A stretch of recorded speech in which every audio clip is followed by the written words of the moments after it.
Hello, everybody. Oh my God. Okay, we are recording, and I have something to say. We are up and running, and we are back with episode 8 of Gab with Sab. Today, I have a myriad of topics. Duh. I'm also back to my old setup. Okay, we tried a new setup for the last episode where I was sitting on a lower chair. Whatever, you guys don't care. I'm back upright. And I have put some lip products on today, and I'm feeling beautiful and gorgeous. I have on a $2 e.l.f. lip pencil, and then like a $7 lip gloss from Maybelline. The lifter gloss. So it is plumping. It's not doing any plumping. But it is glossy, and I do feel gorgeous.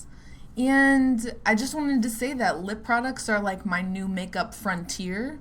You know, it was eyes for a little bit, but I did not get down with eyeshadow, I fear. So eyeshadow is just like continues to elude me as a makeup tool. And I do have an eyeshadow palette. I did get the Wicked palette, the Wicked X one size palette. And I never use it. I never touch it. I did hear you could do like take eyeshadow and then put it on your nails and then put a clear coat, and that will like be another way to use it. So maybe I'll try that out. We'll see. But nevertheless, I'm here to talk about Tea Mama, I'm actually not high. I'm sober. That side's a lie. Before I get into talking about multitasking, which I do have a lot to say about it. But I want to talk about first t-shirt napkins. Here is an example of one, a t-shirt napkin. This is from the sleeve of a shirt. Perhaps you can tell by the shape. This is like the hem, and this is where it attached to the rest of the shirt. And I use these as napkins, and I had a ton of t-shirts that like were basically garbage to me, and I was like, well, fuck it, like maybe they'll work as napkins. And this is a system that we've been working with for like years now, maybe like since 2021. So I'm like 4 years deep on this t-shirt napkin game. And I'll tell you what like the other part of this is that makes this like tenable. For one, I have a ton of these. Like I have still some in my basket that I have like never touched because I've always like washed and replenished the stash soon enough. But it is nice to like always have a napkin. So if you're gonna do, my microphone just dropped. That was not very slay. Okay, that should be better now. The system that you have to implement with this to make it like tenable is a towel bin, or like you could put these in your like regular laundry basket. I don't know what kind of laundry setup you have, but I think having a towel bin, and that's where I put my like bath towels when I'm done with them but haven't like washed them yet, as well as like kitchen towels. Or so we do a towel load, you know, like maybe more often, and having a towel load allows me to like throw other stuff in there that might need to be washed like immediately, like Colin's rugby stuff because it's stinky and sweaty, my period underwear because like leaving that sit just feels icky. I do try to like rinse them before I wash them, especially if I know that they're gonna sit for like a couple days before I wash them. Anyway, towel bin, t-shirt napkins. This is like, we're gonna move this. Oh my God, I think I'm fucking this up bad. Let me check. Now we're good. Okay, so yeah, if you've got some old t-shirts, cut them bitches up. Saves us so many paper towels. Because I was like using half a paper towel, like a half of a half sheet of a paper towel at like every meal because I like napkins. My mouth gets dirty. And like I don't know how to eat without getting my mouth dirty. Somehow like Colin manages to do it, and it's just beyond me. It's beyond me. But t-shirt napkins, and like sometimes they get, you know, like quite stained and soiled. Doesn't matter, like as long as they're clean, they're good. Like because you're putting them through the wash, like girl, they're clean. But if one gets like too bad, then like whatever, I throw it away. Like they were destined for the landfill anyway, and so they've already like saved me several paper towels, right? And anyways, I can't say enough good things about t-shirt napkins. I just like think that this is something that everybody should be doing. Like, this is one of those, like, blanket recommendations that I'm like, this probably will work for you, I think. Because I think everybody has t-shirts that are, like, getting old and you don't want to wear. Or, like, these are a lot of the, like, sleeve chunks are offcuts from making a t-shirt blanket. I made a t-shirt quilt, and then I still had the offcuts, and so I just cut up the offcuts. And girl, I reused my t-shirts. I'm not trying to say that I'm better than you or I'm a better person than you. I'm just saying that I'm, like, living my truth. I'm, like, living my values, and I'm speaking them into existence. Slay. So next, multitasking, not my gig. I just wanted to talk about this and, like, put it out on the internet into the ether that, like, multitasking is, how you say, like, not possible. Like, if I'm watching something while I'm doing work, I am not doing both. If I start doing work while watching my show, I've tuned out of my show. Multitasking for me is never, like, an overlap. It is always, like, a back and forth, if you will. Like, I'm going back and forth between the tasks at hand, and that is exhausting. It's like context switching, like, every second. And so, like, does that mean I do it or I don't do it? Like, I do it still. I do it still and I try. But, like, speaking of my truth, like, my truth is that multitasking is, like, not a skill that I have and, like, can rely on. And I just wanted to put this all out there for, like, I don't know if it's an ADHD thing that, like, I cannot be arsed. I can't be asked to be able to do two tasks synchronously. I don't know. I just, like, being incapable of it, I feel like it's a myth. That being said, like, I see Colin do it. Like, he's able to, like, talk with me and, like, sit on his phone or do another task. And, like, he is able to do those things at the same time successfully. Like, he's able to listen and, like, provide input. And it's, like when I ask him a question, he's, like, 100% with me and, like, is able to answer. And I'm just like, that's crazy. Like, I literally could never, like, and so when he sees me, like, go on my phone or start another task while we're talking, he's like, I'll wait. And he's so fair for that. Like, because he knows that I can't do both. Like, and I know that I can't do both. And so sometimes I'll have to be like, I need to do something real quick on my phone. Like, can we pause the conversation? So, we're working with our skills, and we're not trying to, like, lie to ourselves. We're trying to, like, work with what we have. And multitasking is not a tool that I have. And that, you know, ties into trust, like, self-trust. I put this in here just because, like, I put this in my notes, like, my podcast notes, and I don't remember exactly why I wanted to talk about this, but this is something that just comes up pertaining to, like, my ability to, like, self-assess whether I don't even know, Diva. Let me see if let me ponder back in the old mind palace. Well, recently I was filling out, like, a little, like, question prompt thing from my therapist, and it was talking about, like, what is the most, I don't know, it wasn't, like, the most frustrating thing, but it was, like, day to day, like, what part of having ADHD, like, makes your life the most difficult. And I was like, I feel that I cannot, like, bet on myself to be able to focus on something. So I can't be like, tomorrow I'm gonna do this and have, like, 100% confidence, because every time I do that, and it's not every time, but it's, like, a lot of the time, I am not able to, like, execute. Like, I have a lot of bad days that, like, I just kind of can't turn my focus around. And it's not so much that I, like, become an incapable person, but it kind of feels like that sometimes. Like, I feel that my confidence in myself is constantly being, like, beat down. And how can I, like, rely on myself to, like, get things done if I cannot, like, guarantee that I'll be able to even, like, muster the motivation to work on something? And, you know, like, that's the ADHD thing, right? Is, like, getting the motivation to, like, walk across the bridge to, like, do the task.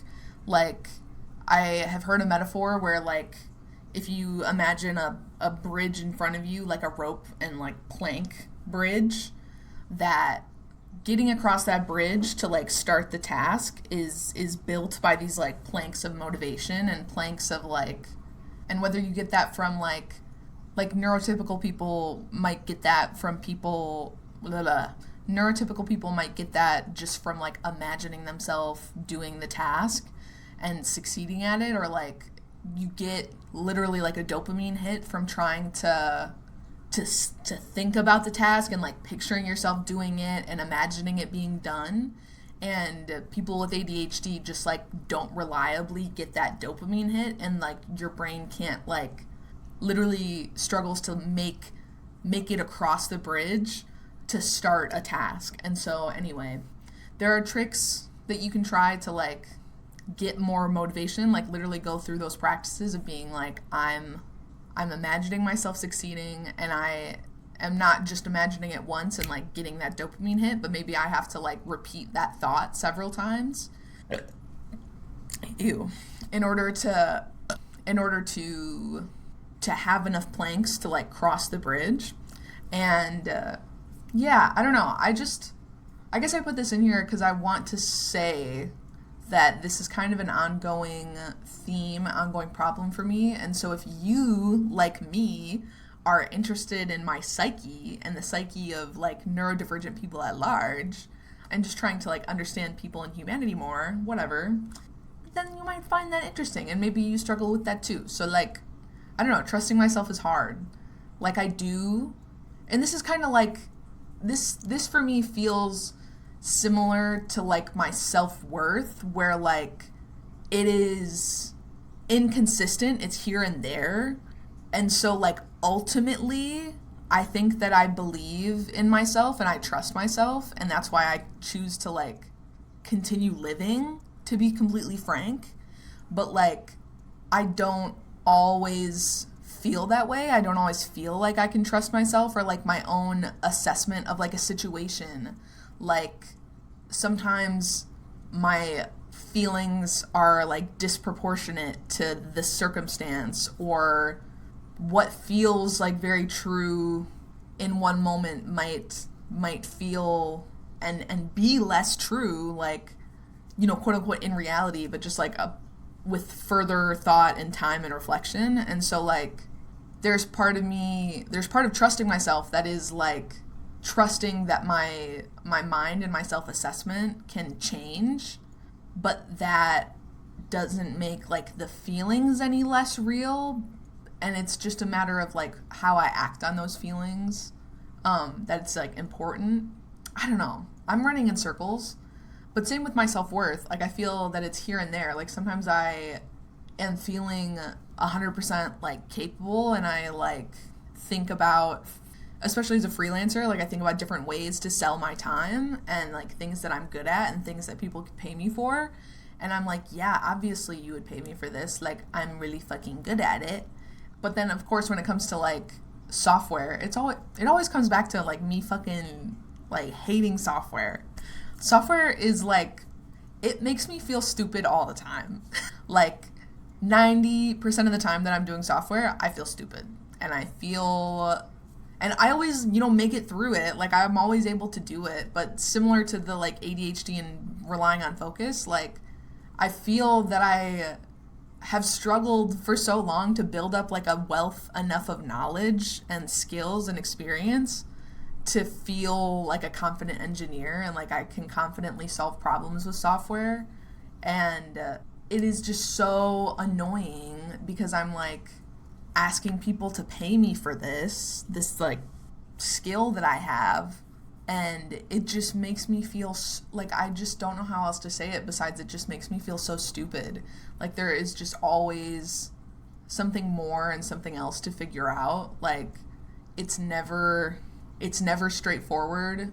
It's sometimes straightforward. It's, like, very seldom straightforward. Very seldom do I, like, do something and I'm like, I know exactly how I'm going to do this, and then it works. Like, sometimes that happens, and that's what, like, literally what keeps me going. Because I'm like, okay, I am good at this. I do know what I'm doing. And as my friend Nick says, it's hard because it's hard, and that's why I get paid for it. Like, the work is hard, and that's why I get paid for it. Like, and do I think that software, like, wages and salaries are inflated? Yeah! I think teaching is hard, and that's why they should get paid more for it. But so I'm like, is this just the nature of work, that, like, work is hard and that's why whatever? Like, I obviously instead want to find some kind of work that, like, doesn't make me feel like a fucking idiot all the time. And I'm trying new things. I'm gonna start hosting, like, design thinking workshops, but I need to figure out, like, who I'm gonna sell that to, because I think I want to do it for, like, medium, small to medium, maybe even large companies, and do it for their, like, individual contributors or to their, like, middle management, and got to figure that out. Speaking of diving into my psyche, I have been getting targeted by, like, autism content, and so I brought it up to my psychiatrist, and I was like, hey girl, I know I am always on, like, some new thing that I'm, like, feeling like I have. Like, it makes me feel like a hypochondriac, the way that I, like, try to like, self-diagnose and try to, like, interpret and understand my psyche, like, my thoughts and my reactions, and I'm just, like, always trying to, like, dig and problem solve and try to, not even necessarily problem solve, but, like, find the root of that and be like, oh, that is why I do this thing that I find, like, undesirable. And I mean, maybe I'm looking for, like, excuses for being an imperfect person, which, like, I guess is natural in a sense, but I feel this ties back into autism, because I was like, maybe my, like, autistic special interest is, like, myself and my brain and my psyche, like I was saying, like, that I want to, like, completely understand it, and I love trying to, like, deduce. And do I love it? Like, I don't know if love is the right word, like, because I do sometimes feel like it's not, like, actually good for me. I'm not learning something that makes me, better, or, like, that self-understanding isn't always useful, but it always feels kind of good. And so I put in my notes that I was like, maybe because my special interest is myself, and I'm always trying to, like I'm on this infinite growth journey and I never feel good enough, whatever, that is why I'm, like, so quote unquote high functioning as, like, an autistic person. Okay, because I brought this up to my psychiatrist, and she was like, well, I don't like autism is a spectrum. And so she was like, do I think you're, like, quote-unquote fully chromosomal? I might have said this in the last episode, but to repeat myself then, she was like, do I think you're fully chromosomal? Like, no, but, like, do you have a nick in your chromosome? Like, is it dented or chipped? Like, yeah. So she was like, yeah, you might be autistic, but she also was like, it's not one of your big three, I don't think. Like, she was kind of like, you get only a few things that, like, really inform especially for her as my psychiatrist, that, like, inform my treatment plan. And not, like, there is a treatment for autism, like, as far as I know, that is not, like the treatment plan is not medical or medicinal. It is probably more, like, behavioral and, like, coming up with ways to, like, work with yourself in your real life. And so, like, that is why it's of interest to me to, like, know what's going on in my psyche so that I can work with myself. And I think, per her comment, like, my big three are, like, ADHD, anxiety, maybe depression, but, like, my depression has been kind of, like, really good lately. I don't know, I've been in an upswing and it's been pretty nice. Pretty freaking nice. But my other big three might be, like, OCD. And so autism is just kind of like the smallest fish, and we have bigger fish to fry. And yeah, so I feel like there's probably a better word for high functioning. I made a note to, like, look it up, but I kind of don't want to. I think, like, you get the idea of what I'm saying. Because I don't mean high functioning as though, like, I mean high functioning in the sense that it is not, like, causing me intense distress such that it is, like, disrupting my life. Thankfully, right? Like, I just think in trying to understand, like, why I think the way I think, or why I have, like, the reactions, or why, like, I don't know. I think the biggest one is, like, the kind of, like, misreading social cues. And I feel that I have practiced, like, really hard to try to not be so fucking weird. And I say so fucking weird not because I think, like, all autistic people are fucking weird. I think that I was fucking weird. And I was weird in part because I, like, didn't get, like, I would just, like, kind of literally misread stuff and then say something and people are like, what did he say? And what's my next thing? And so to, like, change topics a little bit, I think, especially in social situations, I'm, like, trying very hard to use what I consider appropriate language. And I say appropriate specifically to mean, like, a word or phrasing or language that, like, gets the point across that I'm trying to communicate. And I think using, like, appropriate language is the key to communicating, like, nuance and complexities.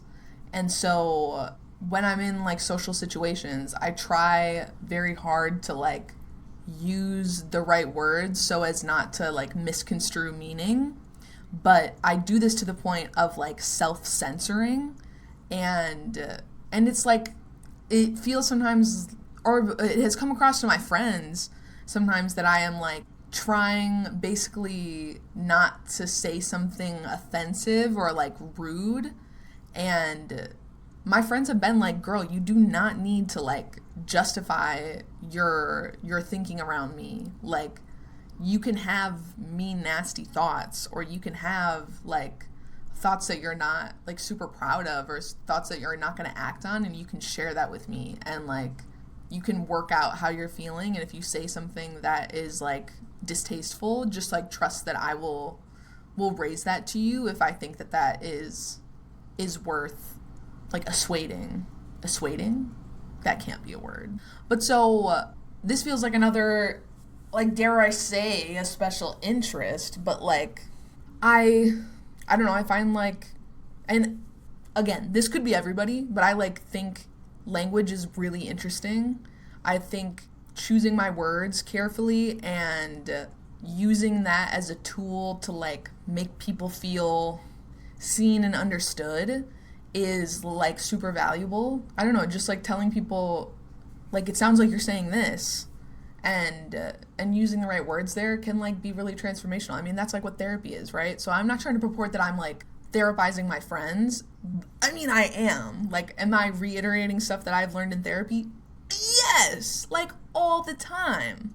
But I just think that, like, seeing people in their humanity, and per, like, the last episode's topic, like, the human acceptance, like, part of human acceptance is, like, I think not only seeing people in their whole humanity, but, like, demonstrating that you are seeing them so that you can, like, see that you're on the same side and, like, work together.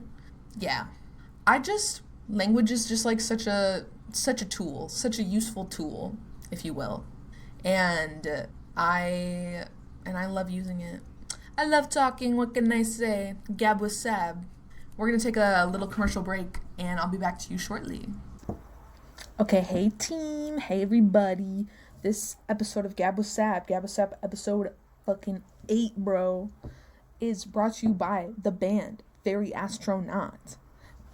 I have t-shirts behind me that are Very Astronaut merch that I have created myself, yes.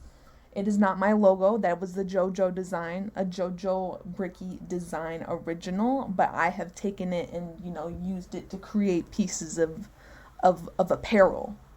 And so it was a collaborative effort, really, truly. And so anyway, brought to you by Very Astronaut. Show up at their shows. They're doing a tour, an EP tour. Oh my God. Love them to death. And they're going to be selling these shirts. And they're pretty fucking sick. Okay? Back to the episode. Okay, team. We're back from break to talk about modern medicine, bro. So my cousin was just recently pregnant. No longer pregnant. She is now a mother.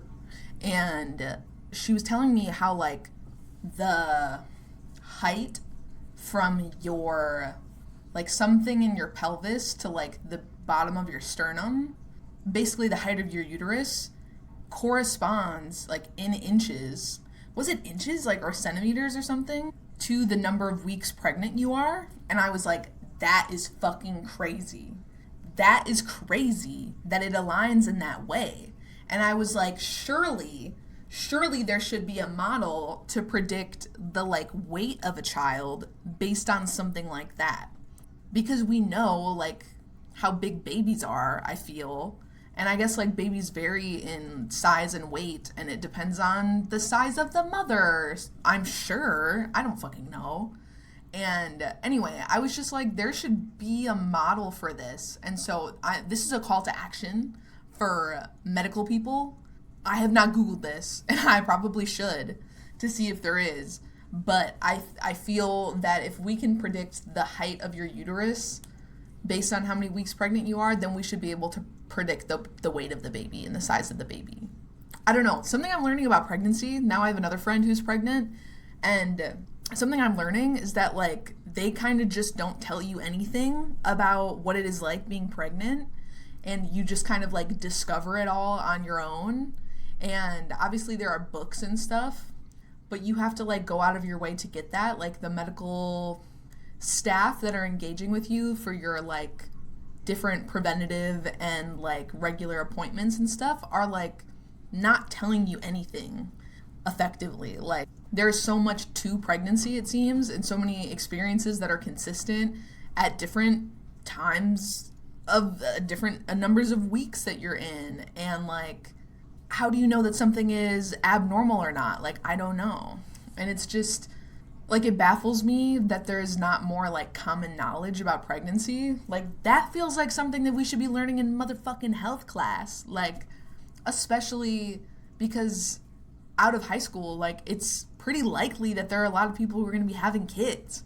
And so, like, I don't know, high school health class should talk more about, like, what happens to your body when you're pregnant. Maybe my health class did teach us that, and I just didn't fucking remember. I had a pretty, like, liberal education, if you will, like a pretty progressive, liberalized education, being raised in Madison, Wisconsin, capital of the state. Despite it being a red state, Madison and Milwaukee are blue strongholds, as is common with major cities in red states. And I just feel like I would like to know more about pregnancy, like, before doing it. But I'm also not, like, a researcher. Like, it has never been my forte to, like, look up stuff before I do things. It's mostly, like, I prefer a trial and error method. And that being said, like, I don't know if I want a trial and error pregnancy. Like, if there is stuff that I should be doing to, like, make my pregnancy go smoothly, I would kind of like to know that before I run into the bump in that road.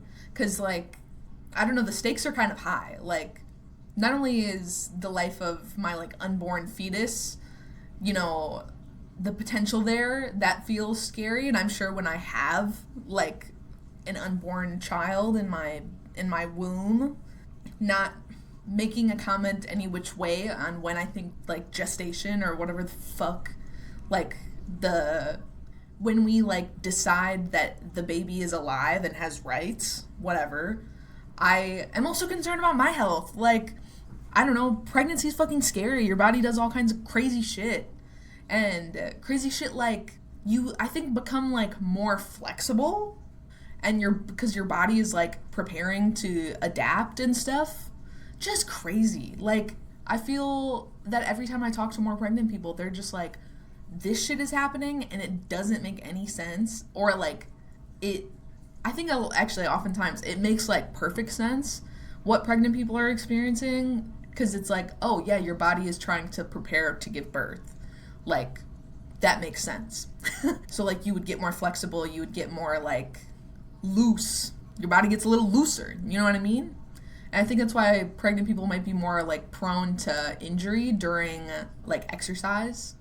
And I could have just made that up. Please don't quote me on that. But all I have to say is that we should know more about pregnancy and more about birth. And I think this is really interesting to try to like predict the size of a baby based on different like characteristics of the womb. Maybe I'll make this my master's thesis when I go back for like data science or something, because I inevitably have to succumb to the AI overlords to like make a living as a software engineer. I don't think that's going to be true. Let me talk about something else. And software relates to crochet in this one way that I will tell you. It requires humility. Crocheting does. Crocheting requires humility. It is, because messing up is like so easy, you're kind of like constantly failing and like retrying again and again. And you like obviously develop like what am I trying to say? I don't know, you develop the skill and you get better at it. And still there are like challenges that come when you try to do a new thing. Like there's new things around every corner and like new problems to solve. And you kind of have to like rely on your toolkit. And so while I think that there is a lot of education that can be done around crocheting, I think a lot of it is in my experience, trial and error. And I feel that there is this kind of like shared struggle mentality when I meet other like fiber artists, that we know that each other have been facing down our hook and our yarn and been like, damn, this shit just isn't working. I need to set it down. Like I feel that crochet, like software, requires you to look in the eyes of failure like all the time. And like there are patterns that we have relied on. I think I might have talked about this in a previous episode, but I'm gonna fucking speak my shit, because I think crocheting has taught me different ways to like be a better software engineer, because it is like helping me exercise an attitude towards failure that is like welcoming or neutral of that. That is to say, like, this is how I learn. I have to try things and mess it up, and then I learn how to do it right. Like, that's just part of the process. Failure is part of the process. And I have always said that. I have always said that failure is part of the process. And so does that make me feel like less of an idiot when I am doing software stuff and don't know what to do? Sometimes. Sometimes it is a nice, sweet reprieve. Other times I just feel dumb. And that's okay. That's okay. We're working through the feeling. We're working through that. So I had heard crochet like compared to software, and I was apprehensive at first to like think that they were similar, but they were like, it uses like a similar part of your brain, or like just the way it exercises your brain is similar. And so I have a video on my watch later that's been sitting there for probably years now about why like a machine cannot crochet, and I'm sure that would aid my point. Maybe I should watch it. I'm not going to. Anyway, I have something silly to talk about now, which is that I feel that I like doing accents. Like I like creating a character, and I think an accent is part of creating a character. And I'm obviously like imitating a lot of the accents, or I imitate people doing impressions of an accent. There is, of course, some, how you say, like uneven ground here. Like there are power dynamics at play with me as a white person, and doing particular accents would be considered inappropriate. It would not be appropriate language or like appropriate communication. It would be inappropriate in the sense that like it's not my place to like make light or make fun of like the way a group talks. Some have said that like doing accents and doing impersonations and impressions of people is like, it depends on if you are like making fun of that kind of person. Like if you're trying to like paint them out to be Arthur. Thank you, buddy. Thank you for the ball. Yeah. Thank you. So if you're doing the accent and trying to like use it to paint that group in a negative light, or like make them look stupid basically, then it's not appropriate. And there are some people in the camp that like doing accents and impersonations or impressions of like marginalized groups is just like never okay. And I don't truthfully know where I land on the issue, but I figured, there are some accents and impressions I do that like are not really based in any reality. They're just kind of a voice. And so I thought that I would add a little segment to this podcast that is, as it says, creating accents until one lands. And so I just think that they're going to be Southern inspired. I feel so embarrassed. I feel so embarrassed. But this is my podcast. I can cut it out if I want. So today's accent, we're just gonna, I don't know why anybody could be in here and figure out anything like this. And so when I say until one lands, I was like, now how wild would it be if I like tried to create accents? Like, can I really ever create something like totally unique? That's neither here nor there. But what if I like try to spin up accents until I find one that like actually is somebody's accent, and then we can be like, that's them. And then is it a hate crime? Who's to say? Who's to say? That's the risk I'm willing to take for you, for this comedy content. We have to push boundaries. We have to take risks. I don't say that as to ever like endorse or excuse racism, but sometimes it's subjective, I think. Sometimes it is subjective.